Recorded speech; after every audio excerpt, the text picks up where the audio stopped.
ஒன்னே ஒண்ணுதான், நாம தொழுகை என்கிற பெயரால் அதனுடைய உயிரை விட்டு விட்டு சடங்கை பிடிச்சிருக்கோம். உயிர் என்னன்னு கண்டுபிடிங்க, உங்களுக்கு மன துன்பமே வர. எல்லாருமே தொழுகைங்கிறது ஒரு கடமை, அந்த கடமையை நம்ம முடிச்சாகணும். முடிக்கலாட்டி எல்லாம் கேள்வி கேட்பான், அல்லாஹ்வுடைய தண்டனைக்கு பயந்து அப்படிதான் தொழுகையை வச்சிருக்கோம். நீங்க மட்டும் தொழுகையுடைய உயிரை கண்டுபிடிச்சு அதுக்கு உயிர் கொடுத்து பாருங்க.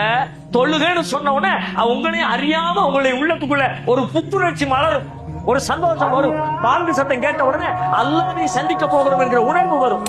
நான் தக்பீர் கட்டி நிக்கிற நேரத்தில் என் முகத்துக்கு முன்னாடி என் ரப்பு வந்து நிக்கிறான். அப்படி ரப்புல் ஆலமீன் முன்னாடி வந்து டைம் கொடுத்து நிக்கிறான். அந்த டைம் எனக்கு இனிமையா தெரியல, அது ஒரு பாரமா சுமையா தெரியுதுன்னா வேற ஒண்ணுமே இல்ல, தொழுகையுடைய உயிர் இல்லாத காரணத்தினால தான் இது. தொழுகையில உசுர கொடுத்து பாருங்க, என்ன ஆகும் தெரியுமா? சூரத்துல் பக்கரா 2வது அத்தியாயம் 45வது வசனம், வஸ்தஈனு பிஸ்ஸப்ரி வஸ்ஸலா, தொழுகையை கொண்டும் பொறுமையை கொண்டு நீங்க உதவி தேடுங்க. வஇன்னஹா லகபீரத்துன், அது பெரும் பாரமாக இருக்கிறது. இல்ல அலல் ஹாஷியின், குஷு உடையவர்களை தவிர மற்றவர்களுக்கு இது பாரம்.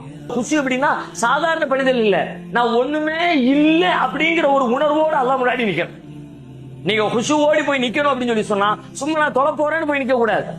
நான் என்னுடைய அடையாளம், என்னுடைய பெருமை, என்னுடைய கல்வி, என்னுடைய அதிகாரம், என்னை பற்றி எனக்குள்ள இருக்கிற எல்லா பிம்பங்களையும் உடைச்சு எரிஞ்சு நான் ஒண்ணுமே இல்ல ரப்பே, என்னால ஒண்ணுமே முடியாது அல்லாஹ், ஒன்ன தவிர, உன் ஆற்றலை தவிர, உன் கிருபையை தவிர, உன் இரக்கத்தை தவிர, உன் கருணையை தவிர நான் வாழ்வதற்கு, நான் செயல்படுவதற்கு, நான் முன்னேறுவதற்கு என்கிட்ட எந்த ஆற்றலும் இல்ல ரப்பே அப்படின்னு என்ன ஒட்டு மொத்தமா அல்லாஹ்வுக்கு முன்னாடி சரணடைய வைக்கிறல்ல, அந்த சரணடைகிற மன உணர்வுக்கு பேரு குஷு.